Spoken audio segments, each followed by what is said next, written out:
The lecture hall was cold. It was always cold on Nexus Prime, the massive orbital station that floated somewhere between 3 different solar systems. The Galactic Coalition had built it as neutral ground, a place where species from across the stars could train together, learn together, and hopefully stop killing each other long enough to face the real threats waiting in the dark corners of the universe. Megan Cole sat in the back row, her jacket pulled tight around her shoulders. She was 23 years old, born and raised in a small town in Kansas, and she was very far from home. The seats around her were designed for bodies much larger than hers. The desk was too high. The air smelled strange, like metal and something sweet she could not name. Everything about this place reminded her that she did not quite belong. She was one of only 4 humans at the entire academy. Humanity had joined the Galactic Coalition just 15 years ago, after a scout ship had stumbled into their solar system and found Earth. In galactic terms, humans were babies, newcomers. Most species had been traveling between stars for thousands of years. Humans had barely made it to their own moon. Professor Vex then stood at the front of the lecture hall. He was a krell, an insectoid species with 4 arms, a hard shell covering most of his body, and mandibles that clicked together when he spoke. He was tall, nearly 8 feet, and his eyes were black and shiny like polished stones. He had been teaching comparative species warfare for 40 years, and he had very clear opinions about which species were strong and which were weak. Today's lecture was about natural weapons. The holographic display behind him showed images of different species, highlighting their biological advantages in combat. The Krell, Vex then said, gesturing to himself, possess an exoskeleton capable of deflecting most standard projectiles. Our claws can crush bone and tear through metal plating. We are built for war. He clicked a button and the display changed. Now it showed the Sithrani, a reptilian species with long fangs and slit eyes. The Sithrani have venom glands in their mouths. A single bite can paralyze a full-grown Torvax in under 30 seconds. Their reflexes are 3 times faster than average. They strike before you know they have moved. Another click. The display showed a Torvax, a massive creature with thick, scaled hide, and a tail that looked like it was made of solid bone. The Torvax are perhaps the most physically powerful species in the Coalition. Their tails can shatter reinforced steel. Their hide is resistant to blades, heat, and most chemical agents. In close combat, they are nearly unstoppable. Megan watched quietly. She had seen Torvax cadets in the training yard. They were terrifying. One of them, a male named Gren, had broken a training dummy clean in half with a single swing of his tail last week. The other cadets had cheered. Megan had made a mental note to stay out of his way. The display changed again. This time, it showed a human. The image was almost comical next to the others. Soft skin. No claws. No fangs. No armor. Just a plain, ordinary human being. And then, Vex then said, his mandibles clicking in what might have been amusement, we have the humans. A few cadets laughed. Megan felt their eyes on her. She kept her face still.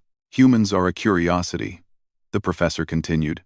They are remarkably adaptable and surprisingly intelligent for such a young species. However, from a biological perspective, they are severely lacking. No natural armor, no venom, no claws or fangs worth mentioning. Their skin is soft and tears easily. Their bones break under pressure that would barely bruise a Krell child. He paused, letting the words sink in. In short, humans are entirely dependent on their tools and technology. Without weapons, a human is defenseless. They are prey, not predators. This is simply biological fact. More laughter from the class. A Sithrani cadet near the front turned around and looked at Megan with something like pity.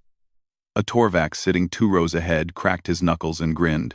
Megan felt the heat rise in her chest. She thought about her father back home. He had served 20 years in the Marines before retiring and opening a small gym in their hometown. He had taught her to fight before she could ride a bike. He had taught her that the human body was a weapon if you knew how to use it. He had taught her that size and strength meant nothing against speed, technique, and the will to keep going when everything hurt. She thought about all the martial arts humanity had developed over thousands of years.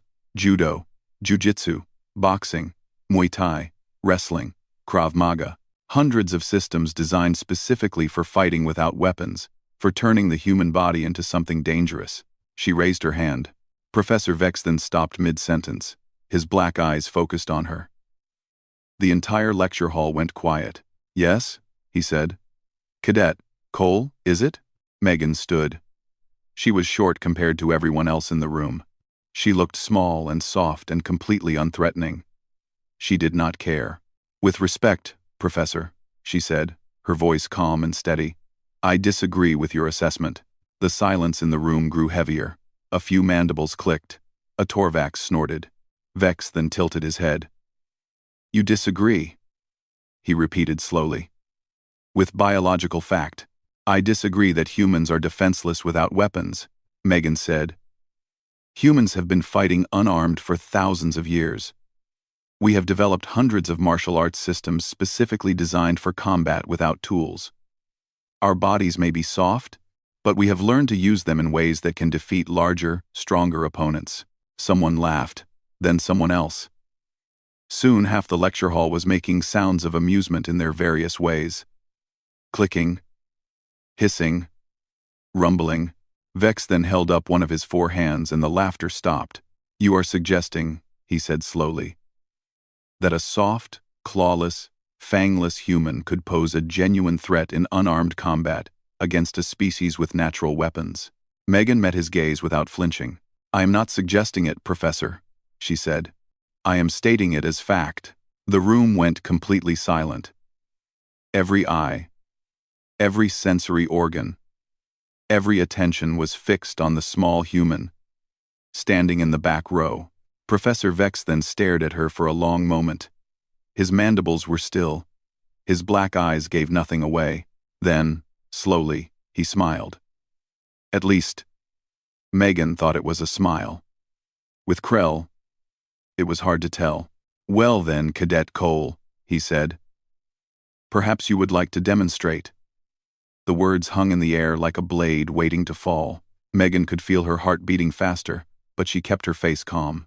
She had learned long ago that showing fear only made things worse. "A demonstration," she repeated. "What kind of demonstration?" Professor Vex then stepped down from his platform and walked slowly between the rows of desks. His forearms were folded behind his back. His hard shell caught the light as he moved. "You claim that humans are not defenseless without weapons," he said. "You claim that your species has developed ways to fight with nothing but your bare hands. I am a scientist. Cadet Cole. I believe in evidence. Show me evidence." Before Megan could respond, a deep rumbling laugh filled the lecture hall. She turned and saw Gren, the massive Torvax from the training yard, rising from his seat. He was nearly 7 feet tall. His scaled hide was dark green, almost black in places. His tail, thick as a tree trunk and tipped with solid bone, swayed behind him like a weapon waiting to strike. "Let me help you with this demonstration, Professor," Gren said. His voice was deep and rough, like stones grinding together. "I have wondered what it would feel like to fight a human. I hear they break easily." Rough. More laughter from the class. A Sithrani hissed in approval. Even Vex then seemed amused. "An excellent suggestion," the professor said. "Cadet Gren is one of our finest combat students. If Cadet Cole can prove her point against him, I will gladly revise my lecture." 2. Megan looked at Gren. He was 3 times her size. His arms were thick with muscle. His claws looked like they could tear through metal. She had seen what his tail could do to training dummies. She smiled. "I accept," she said. The lecture hall exploded into noise. Cadets were talking over each other, clicking, hissing, rumbling. Some were already placing bets. Most of them were betting on Gren. A few were betting on how long Megan would last before she was knocked unconscious. No one was betting on her to win. Vex then raised his hand and the noise died down. "The combat will take place in the Academy's training ring," he announced. "Medical staff will be present. The rules are simple. No weapons, no tools. Combat ends when one participant submits or is unable to continue. Do both parties agree? Gren cracked his neck. Agreed. Megan nodded. Agreed. The class began to move toward the doors, eager to witness the fight. Megan gathered her things slowly, trying to steady her breathing. Her hands were not shaking. She would not let them shake. A hand grabbed her arm. She turned and found herself face to face with Kyle, her older brother. He was 28, with the same brown hair and blue eyes as her. He wore the uniform of a navigation officer, and his face was tight with worry. Megan, what are you doing? He demanded. Gren has hospitalized 3 cadets this semester. He nearly killed a Sithrani last month. You cannot fight him. Megan gently pulled her arm free. I can and I will. This is insane. You are going to get yourself killed over a point of pride. It is not pride, Megan said. It is truth. Every species here thinks we are weak. They think we are prey. If I back down now, that is all we will ever be to them. Prey. Kyle ran a hand through his hair. There are other ways to earn respect. You do not have to break yourself against a Torvax. Megan put her hand on her brother's shoulder. He was taller than her, stronger than her. But right now he looked like the scared little boy she remembered from their childhood. Do you remember what Dad used to say? She asked. Kyle closed his eyes. Megan, he said the fight is not about size or strength. The fight is about will. The one who refuses to stay down is the one who wins. She squeezed his shoulder. I have been training my whole life for a fight like this. Trust me. Kyle looked at her for a long moment. Then he sighed and shook his head. You are absolutely insane, he said. Just like Dad. Megan grinned. I learned from the best. The training ring was a circular arena at the center of the Academy's combat wing. By the time Megan arrived, the stands were already packed. Word had spread fast. Hundreds of cadets and instructors had come to watch the human girl fight the Torvax. Megan walked to her side of the ring and began to stretch. She rolled her shoulders, loosened her neck, and bounced lightly on her feet. She thought about everything her father had taught her. She thought about leverage and momentum, about pressure points and joint locks. She thought about the xenoanatomy classes she had taken, the hours she had spent memorizing the weak points of every species in the coalition. Gren entered the ring from the other side. The crowd cheered for him. He raised his arms and roared, and his tail swept behind him in a display of power. He was playing to the audience. He thought this would be easy. Megan watched him carefully. She noted the way he moved, the way he shifted his weight. She saw the slight stiffness in his left knee, probably an old injury. She saw the way he favored his right arm when he gestured. She filed every detail away. Professor Vex then stepped into the center of the ring. His voice was amplified by the arena's speakers. The rules are as follows, he announced. No weapons. No tools. No protective gear. Combat ends on submission or incapacitation. Medical staff are standing by. He looked at Megan, then at Gren. Do both participants understand and agree? Agreed, Gren said. He was smiling. He looked like a predator about to catch an easy meal. Megan nodded. Agreed.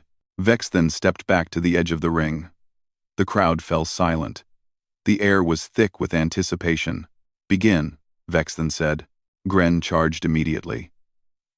He crossed the ring in 3 massive strides, his claws outstretched, his tail raised to strike. He was fast for his size, faster than Megan had expected, but she was faster. She stepped to the side at the last moment, letting his momentum carry him past her. He stumbled, surprised, and spun around with a snarl. The crowd gasped. Megan settled into a fighting stance her father had drilled into her 1,000 times. Her weight was balanced. Her hands were up. Her eyes never left her opponent. Come on, she said quietly. Show me what you have got. Gren's eyes narrowed. The easy smile was gone from his face. He realized, perhaps for the first time, that this might not be as simple as he had thought. He charged again. Gren came at her like a storm. His arms swung wide, trying to catch her in a grip that would crush her bones. His tail whipped around, aimed at her legs, trying to sweep her off her feet. Megan did not try to block. She did not try to match his strength. That would be suicide. Instead, she moved. She ducked under his first swing and rolled to the side as his tail cracked against the floor where she had been standing. The impact left a mark in the reinforced metal. The crowd roared. Gren spun and swung again. Megan stepped back, then back again, giving ground but staying just out of reach. She was studying him, learning his rhythm, watching for patterns. There. His right arm always came slightly before his left. His tail had a brief pause at the top of its arc before it swung down. His left knee bent a little strangely when he pivoted. Gren lunged forward with a roar. Megan sidestepped, and as he passed her, she struck. Her fist drove into the soft tissue under his arm, right where the scales were thinnest. It was a spot she had learned about in xenoanatomy class, a cluster of nerves that controlled the arm's movement. Gren howled and stumbled. His right arm went limp for a moment, hanging uselessly at his side. The crowd went silent. Megan did not stop. She spun behind him and drove her elbow into the back of his left knee, right where she had seen the stiffness. Gren's leg buckled and he dropped to one knee. The silence in the arena was absolute. No one had ever seen a human do anything like this. Gren pushed himself back to his feet with a snarl. His right arm was working again, though it looked stiff. His eyes were different now. The amusement was gone. The confidence was gone. What remained was anger, and something that might have been fear. "What was that?" he demanded. "What did you do to me?"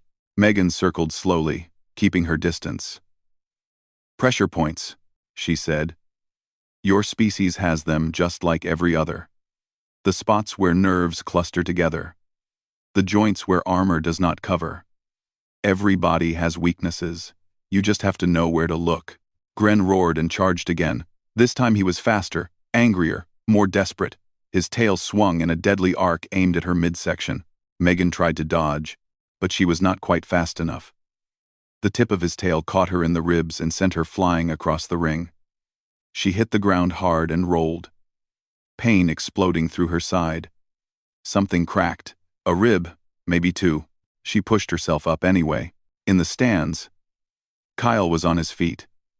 His face was pale. His hands gripped the railing so hard his knuckles were white. He wanted to jump into the ring, to stop this, to save his sister, but he stayed where he was. He knew she would never forgive him if he did. Megan stood slowly. Blood trickled from a cut on her forehead where she had hit the floor. Her ribs screamed with every breath. She ignored them. Gren was grinning again. "You are tough for a human," he admitted. "But you are still soft. Still breakable. Give up now, and I will end this quickly." Megan wiped the blood from her face. "My father taught me something when I was a little girl," she said. "He said that getting knocked down does not matter. Everyone gets knocked down. What matters is getting back up. What matters is refusing to stay down." She settled back into her fighting stance. Her hands were steady. Her eyes were clear. "So come on," she said. "Knock me down again. See what happens." Gren charged. Megan changed her approach. She stopped running and started meeting him. When his arm swung, she redirected it instead of dodging. She grabbed his wrist and used his own momentum to pull him off balance.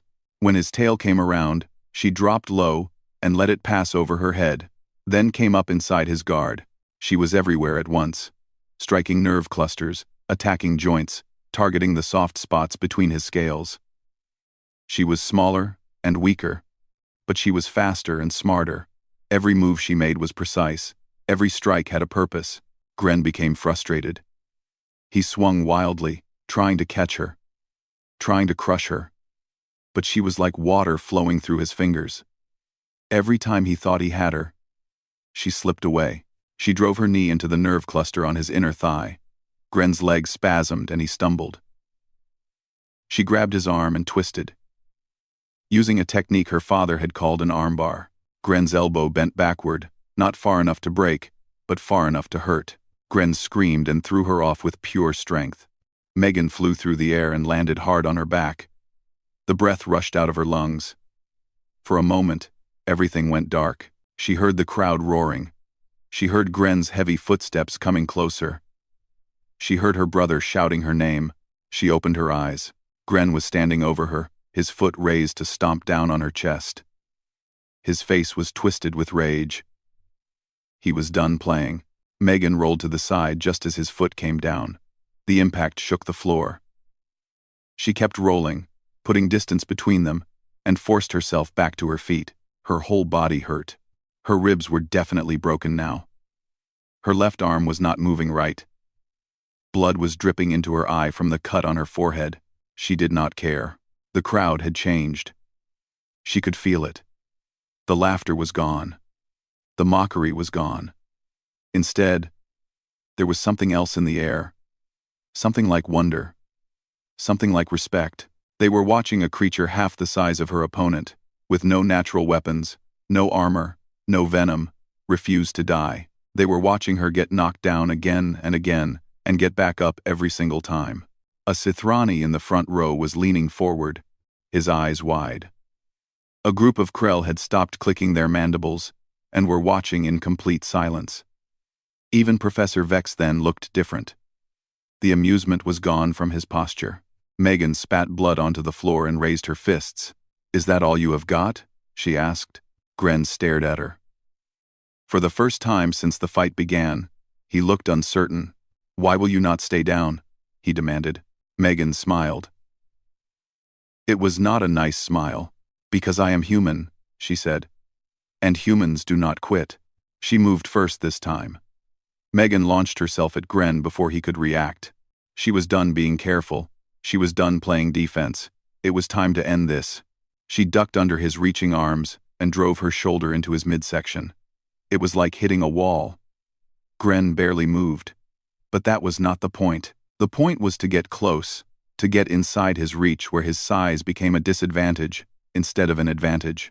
Gren tried to grab her, but she was already moving. She wrapped her arms around his neck and jumped, swinging her legs up and around his arm. It was a technique called a triangle choke, something her father had drilled into her 1,000 times in their little gym back home. Her legs locked around Gren's throat. Her body hung from his neck like a weight. She squeezed with everything she had, cutting off the blood flow to his brain. Gren roared and thrashed. He slammed her against the ground, once, twice, 3 times. Pain exploded through her body with each impact. Her broken ribs screamed. Her vision blurred, but she did not let go. He spun around, trying to shake her loose. He clawed at her legs, his talons leaving bloody scratches on her skin. She felt the warm blood running down her thighs. She did not let go. The crowd was on its feet. Every single being in the arena was standing, watching, unable to look away. They had come to see a human destroyed. They were seeing something else entirely. Gren's movements began to slow. The lack of blood to his brain was taking effect. His roars became weaker. His thrashing became less violent. But he was still fighting. And Megan was running out of strength. Her arms were trembling. Her legs were burning. Every part of her body was begging her to let go, to give up, to just stop. She thought about her father. She thought about the hours they had spent training together, the bruises and the sweat and the lessons. She thought about what he had always told her. "The body wants to quit long before it needs to," he used to say. "Your mind is what keeps you going. Your will is your greatest weapon." Megan closed her eyes and squeezed harder. Gren dropped to his knees. His arms fell to his sides. His head began to droop. But he did not submit. Even now, even on the edge of unconsciousness, his pride would not let him surrender to a human. Megan made a decision. She released the choke slightly, just enough to let some blood flow back to his brain. She needed him conscious for this. Gren sucked in air, gasping, confused. Before he could recover, Megan shifted her position. She slid around to his back and wrapped her arm around his throat in a different hold. This one was not a blood choke. This one pressed directly on his windpipe. It was a technique called a rear naked choke. It was painful. It was terrifying, and it would make him submit. "Yield," Megan whispered in his ear. Her voice was hoarse. Her strength was almost gone. "Yield and this ends." Gren tried to stand, but his legs would not cooperate. He tried to grab her, but his arms were too weak. He tried to swing his tail, but she was pressed so close to his back that he could not get the angle. He was trapped. The strongest cadet in the academy, the undefeated champion of the combat ring, was trapped by a human girl half his size. "Yield," Megan said again. She increased the pressure on his throat. Not enough to cause permanent damage, but enough to make breathing agony. Gren made a sound. It might have been a growl or a sob or something in between. Then he raised his hand and slapped the floor 3 times. The universal signal of submission. The arena erupted.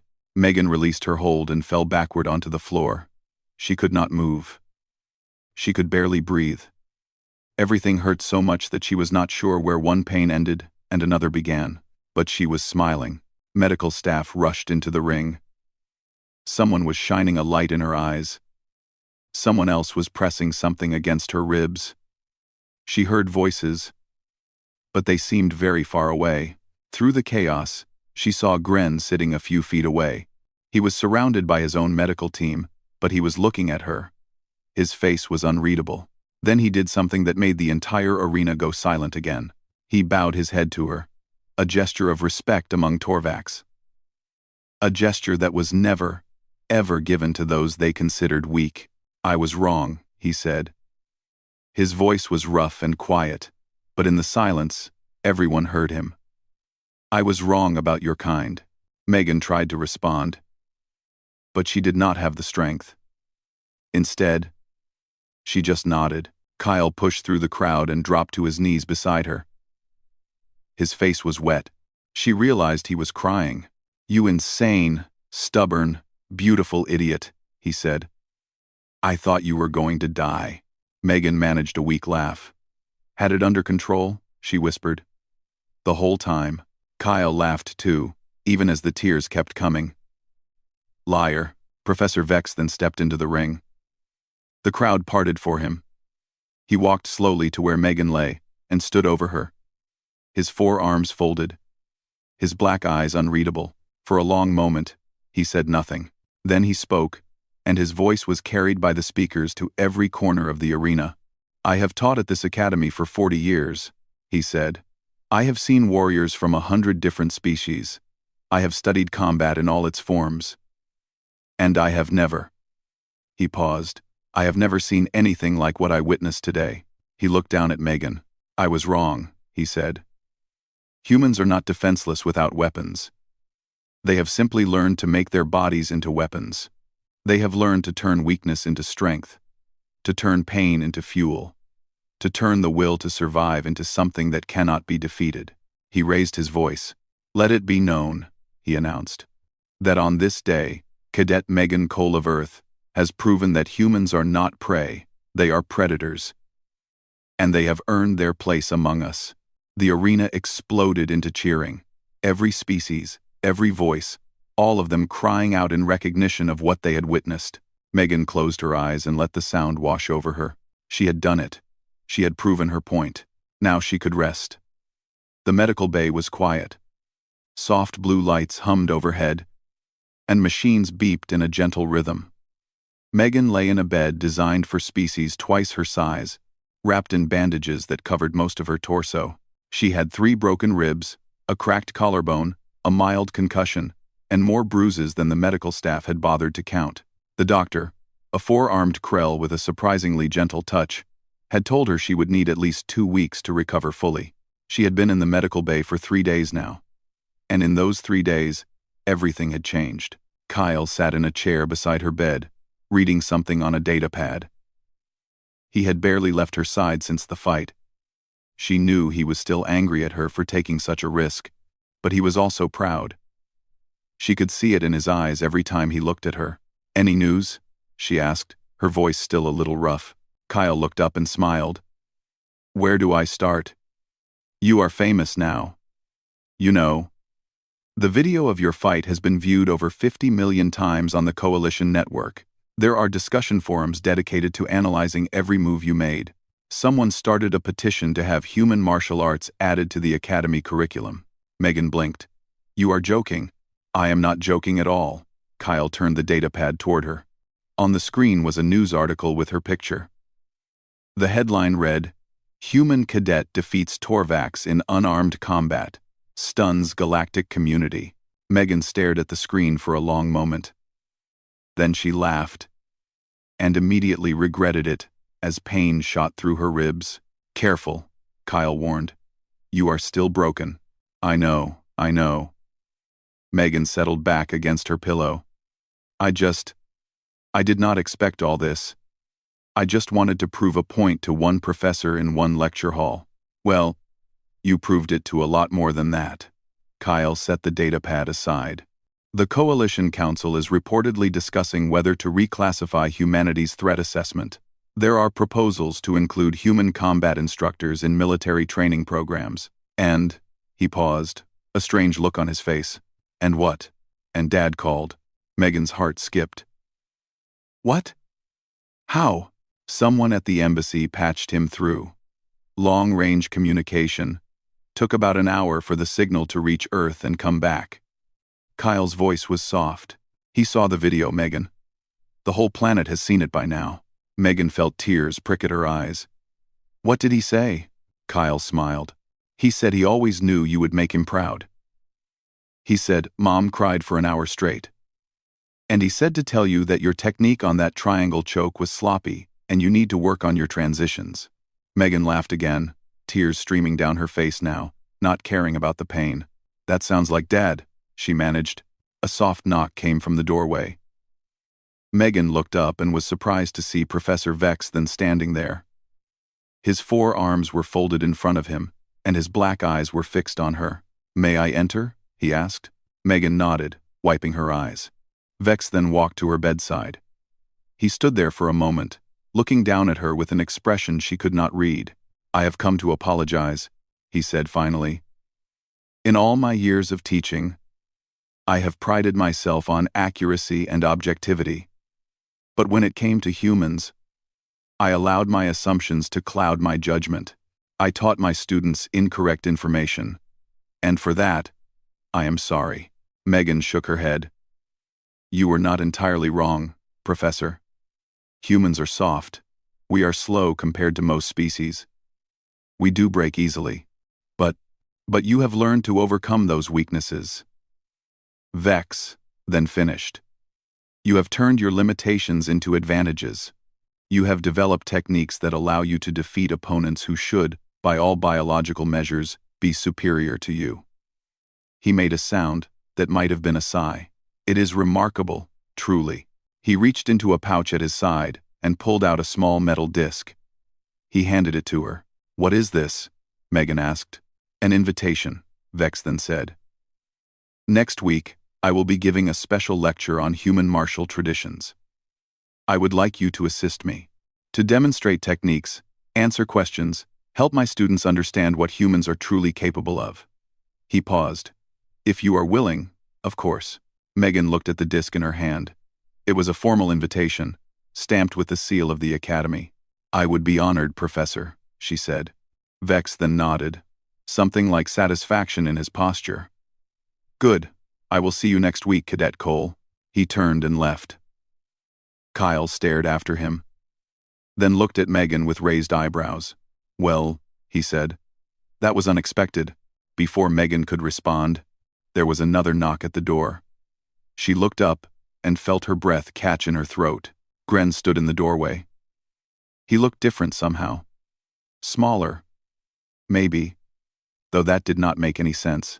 He was still massive, still covered in dark green scales, still had that deadly tail coiled behind him. But his posture was different, humble, almost nervous. May I speak with you? He asked. His voice was quieter than she remembered. Kyle stood up, his body tense. Megan put a hand on his arm. It is okay, she said. Let him in. Kyle hesitated, then stepped aside. Gren walked into the room slowly, like he was afraid of breaking something. He stopped a few feet from her bed and stood there. not quite meeting her eyes. "I wanted to thank you," he said finally. Megan blinked. "Thank me? For what?" "For showing me that I was arrogant. For showing me that strength is not just about size or natural weapons.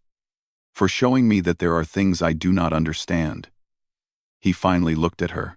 "I have been the strongest for so long that I forgot what it means to be challenged. I forgot what it means to lose. You reminded me." He paused, then asked something that clearly took great effort. "Would you teach me?" he asked. "Some of those techniques you used. The holds, the pressure points." "I want to learn." Megan stared at him for a long moment. 3 days ago, this creature had tried to crush her. Now he was standing before her like a student asking for guidance. She smiled. "Meet me in the training room in 2 weeks," she said. "Dawn. Do not be late." Gren's face split into what might have been a grin. "I will be there." He turned and walked out. Kyle watched him go, then turned to Megan with a look of pure disbelief. "Did that just happen?" he asked. "I think so," Megan said. She looked out the window at the stars beyond.